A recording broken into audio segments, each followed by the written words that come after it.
Hello everyone, myself Mrs. Vinda. Welcome to online class. Today I would like to teach you major domain of the earth. Major domain यानी कि बहुत अधिक जानकारियाँ अर्थ के बारे में प्राप्त करना, यानी कि अर्थ के बारे में जो भी जानकारियाँ अभी तक कलेक्ट की गई है उसके बारे में मैं आप लोगों को पढ़ाऊँगी। बच्चों, अर्थ एक ऐसा प्लैनेट है जहाँ पर कि जीवन संभव है और जहाँ पर ह्यूमन बीइंग रहते हैं, क्योंकि यहाँ लैंड, वाटर, एयर सभी अवेलेबल हैं, प्रेजेंट हैं। अर्थ सरफेस से कॉम्प्लेक्स जोन के बने हुए हैं, जो 3 मेन कंपोनेंट्स हैं। इन्वायरमेंट का 3 मेन कंपोनेंट्स हैं जो एक दूसरे से मिलते हैं, ओवरलैप करते हैं और इंटरसेक्ट करते हैं, तो लाइफ संभव हो पाता है। और ये 3 मेन कंपोनेंट्स हैं लिथोस्फीयर, एटमॉस्फेयर, हाइड्रोस्फीयर। लिथोस्फीयर जो सॉलिड पार्ट ऑफ द अर्थ है उसको लिथोस्फीयर कहते हैं, यानी ये जो डिफरेंट कलर से दिखाया गया है ये सभी के सभी लिथोस्फीयर हैं। एटमॉस्फेयर ये हमारा अर्थ है और इस अर्थ के चारों तरफ एक गैसियस लेयर होता है जिसको कि एटमॉस्फेयर कहा जाता है। हाइड्रोस्फीयर ये जो ब्लू कलर से दिखाया गया है ये हाइड्रोस्फीयर है। हाइड्रोस्फीयर यानी कि अर्थ के जो वाटर बॉडीज हैं उसको हाइड्रोस्फीयर कहते हैं। वाटर बॉडीज के तीनों फॉर्म को, यानी आइस, वेपर और लिक्विड, तीनों फॉर्म को हम लोग हाइड्रोस्फीयर कहते हैं। जहाँ पर लिथोस्फीयर, एटमॉस्फेयर और हाइड्रोस्फीयर मीट करते हों, ओवरलैप करते हों और इंटरेक्ट करते हों, उस प्लेस को बायोस्फीयर कहा जाता है।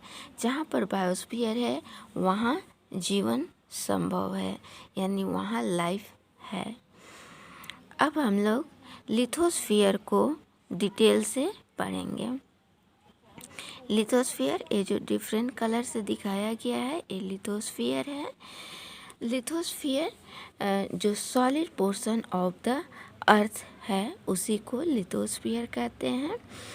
लिथोस्फीयर रॉक से बने होते हैं और लेयर ऑफ द सॉइल जिसमें कि न्यूट्रिटिव एलिमेंट्स पाए जाते हैं और ऑर्गेनिज्म पाए जाते हैं। अर्थ सरफेस मेन रूप से 2 टाइप्स के होते हैं। ये हमारा अर्थ सरफेस है जो मेन रूप से 2 टाइप में डिवाइड है, एक कॉन्टिनेंट और सेकंड ओशियन बेसिन। ये जो ब्लू कलर से दिखाया गया है इसको ओशियन बेसिन कहते हैं और ये डिफरेंट कलर से है जिसको लिथोस्फीयर कहते हैं उसको कॉन्टिनेंट भी कहा जाता है। डिफरेंट कॉन्टिनेंट्स को हम लोग एक एक करके डिटेल से पढ़ेंगे। जो वाटर बॉडीज है ये पूरे अर्थ पर एक दूसरे से लिंक हैं और इनका जो वाटर लेवल होता है वो इक्वल होता है। सभी जगह वाटर लेवल इक्वल होता है, इसीलिए एलिवेशन ऑफ द लैंड हम लोग को लेना होता है तो हम लोग सी लेवल से लेते हैं, क्योंकि सी लेवल ऑफ वाटर 0 डिग्री 0 होता है। हाईएस्ट माउंट पीक जो यहाँ पर एशिया में है माउंट एवरेस्ट, इसका ऊंचाई हाइट 8848 मीटर होता है जो कि सी लेवल से इसकी ऊंचाई मापी गई है। इसी तरह से deepest place trench, Mariana trench जो पैसिफिक ओशियन में होता है, यह है पैसिफिक ओशियन। मैरियाना ट्रेंच यहीं पर है। जो सबसे डीपेस्ट है यानी कि सबसे गहराई पर है और उसकी डीपेस्ट 11,022 मीटर है। मैं अभी आप लोगों को बताई highest mountain peak mount Everest है, जिसकी हाइट 8,848 मीटर है। इस हाईएस्ट माउंटेन पीक पर सबसे पहले न्यूजीलैंड के एडमंड हिलेरी के और इंडिया के तेंजिंग नोर्गे शार्पा सबसे फर्स्ट व्यक्ति थे जिन्होंने माउंट एवरेस्ट पर चढ़े थे और वे 29 मई 1953 को चढ़े थे।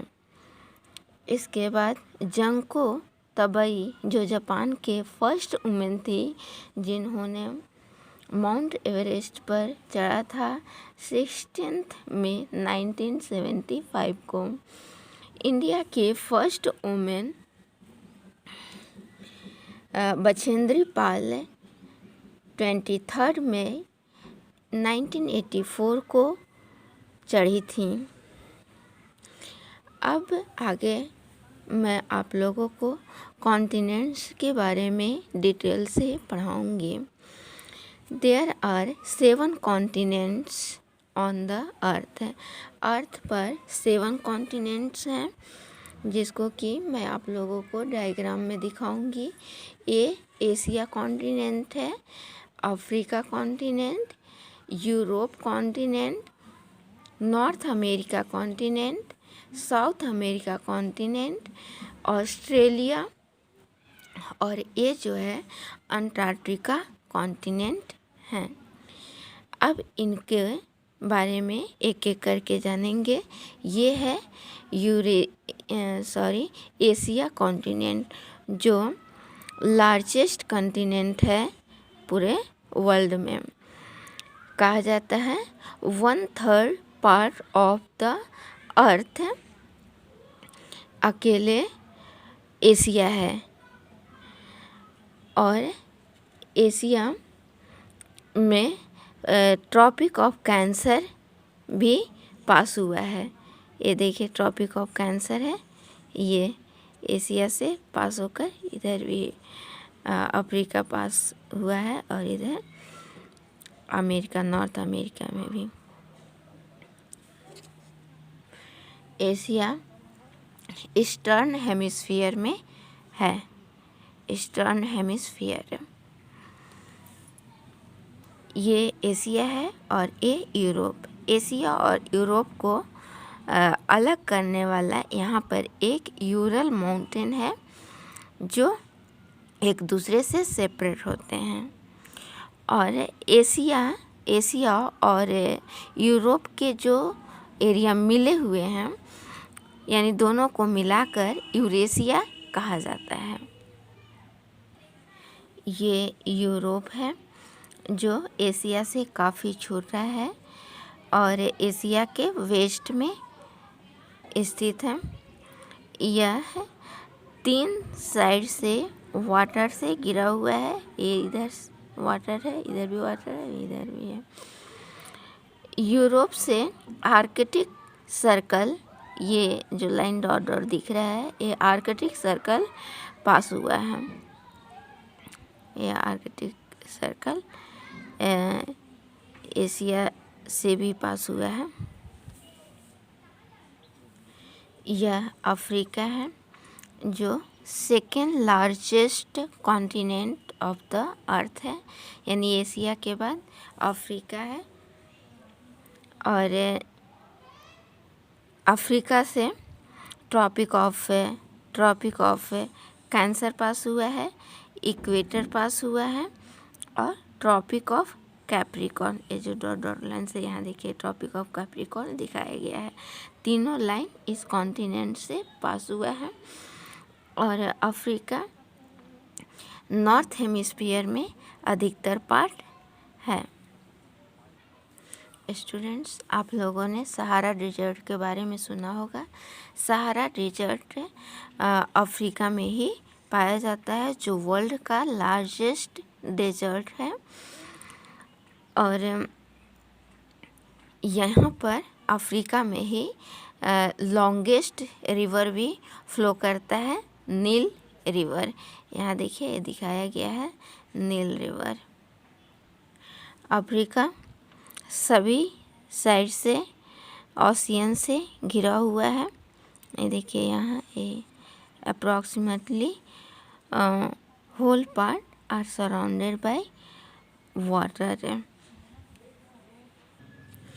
North America third largest continent of the earth. Earth पर सबसे बड़ा थर्ड यानी फर्स्ट एशिया है, सेकेंड अफ्रीका और थर्ड नॉर्थ अमेरिका। यह टोटली नॉर्थ हेमिस्फीयर और वेस्टर्न हेमिस्फीयर में पाया जाता है। और यह साउथ अमेरिका से लिंक है, जिसको कि इस्थमस ऑफ पनामा कहा जाता है। इस्थमस ऑफ पनामा कहा जाता है, जो नॉर्थ अमेरिका और साउथ अमेरिका को जोड़ता है नैरो स्ट्रेट से। उसको इस्थमस ऑफ पनामा कहा जाता है। नॉर्थ अमेरिका 3 साइड से ओशियन से घिरा हुआ है। आप मैप में स्पष्ट रूप से देख रहे हो। ये साउथ अमेरिका है, जो साउथ हेमिस्फीयर में सिचुएटेड है। और यह 2 साइड से ओशियन से घिरा हुआ है, ईस्टर्न और वेस्टर्न पार्ट में ओशियन है।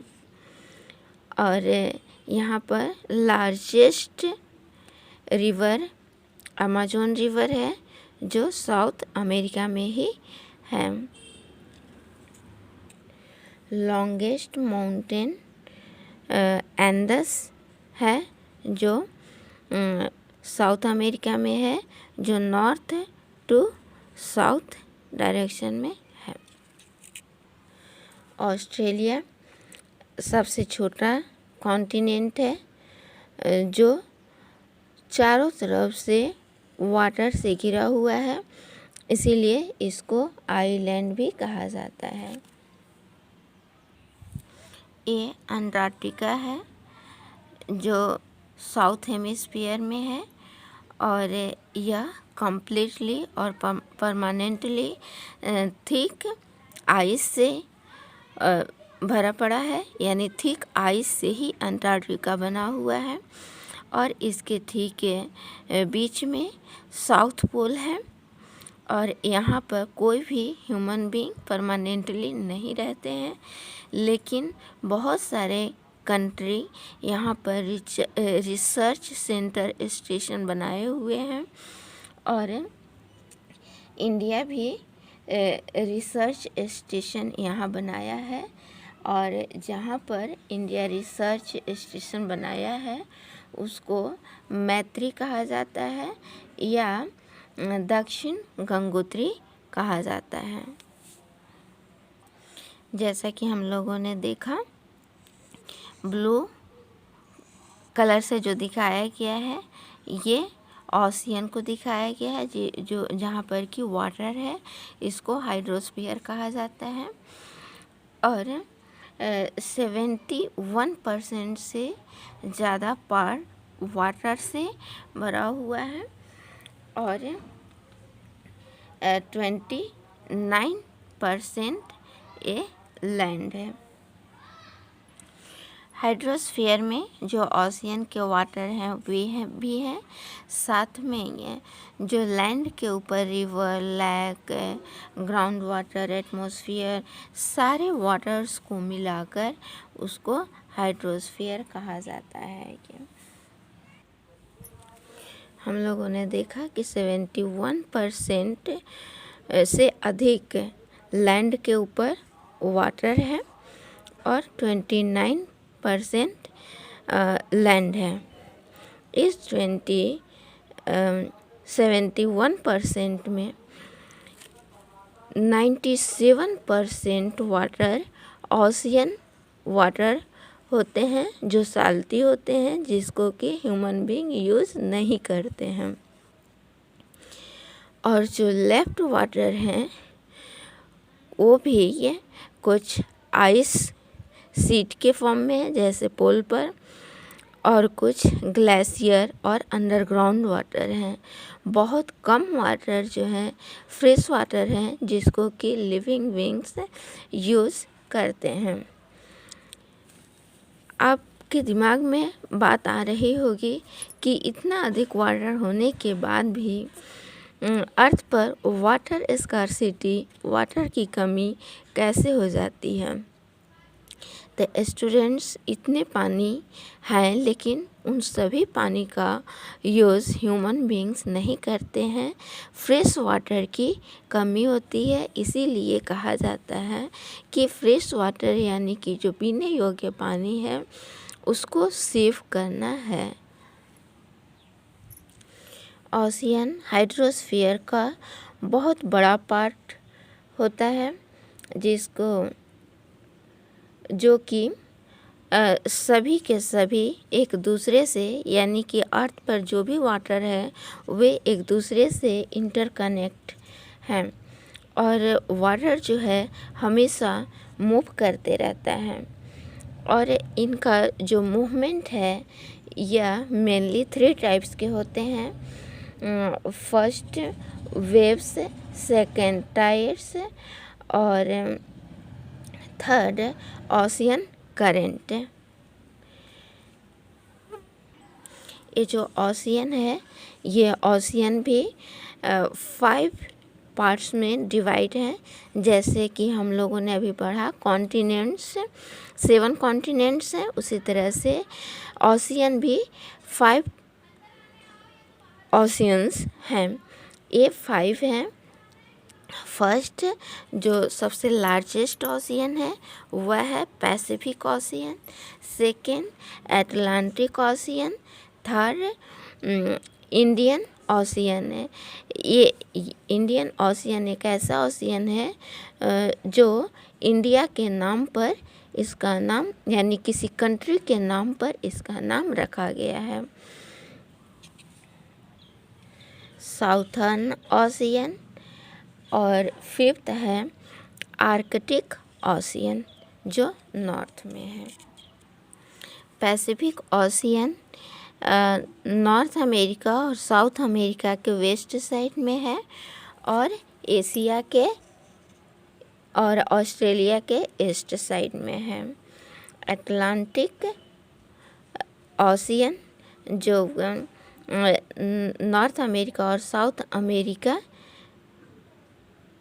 और यूरेशिया और अफ्रीका के बीच का पोर्शन है, इसको एसेप्ट भी कहा जाता है। Coast lines of Atlantic Ocean एक कोस्टल एरिया है। ये काफ़ी ये इंटेंडेड होते हैं, जिससे कि यहाँ पर नेचुरल हार्बर और पोर्ट के लिए फेवरेबल कंडीशन होते हैं। ये Atlantic coastal area, coastal lines काफ़ी इरेगुलर होते हैं, यानी कि ऊबड़ खाबड़, यानी यहाँ ऐसे निकला है फिर ऐसे फिर अंदर से जैसे ये दिखाया गया है। तो इस टाइप के रहने से यहाँ पर हार्बर और पोर्ट वगैरह के लिए बहुत फेवरेबल कंडीशन रहते हैं, यानी कि शिप वगैरह को यहाँ पे रोकना और भेजना, ये सब स्टे कराना, ये सब आसान रहता है। इसीलिए ये कोस्टल लाइंस बहुत डिमांडेड होते हैं, इनका बहुत मांग होता है। इंडियन ओशियन ये है। इंडियन ओशियन ट्रायंगुलर शेप में होते हैं, और इंडियन ओशियन के नॉर्थ में इंडिया है, यानी एशिया कॉन्टिनेंट है, और वेस्ट में अफ्रीका है। ये साउथर्न ओशियन है जो अंटार्कटिका कॉन्टिनेंट से लगा हुआ है। यह ओशियन 60 डिग्री के आसपास है। आर्कटिक ओशियन आर्कटिक सर्कल में है। यह नॉर्थ पोल के चारों तरफ है। आर्कटिक ओशियन पैसिफिक ओशियन से जुड़ा हुआ है। Narrow stretch of shallow water, जिसको कि कहा जाता है bearing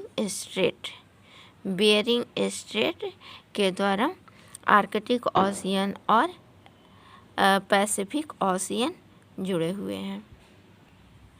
Arctic ocean north America और यूरेशिया के बाउंड्री से जुड़े हुए हैं।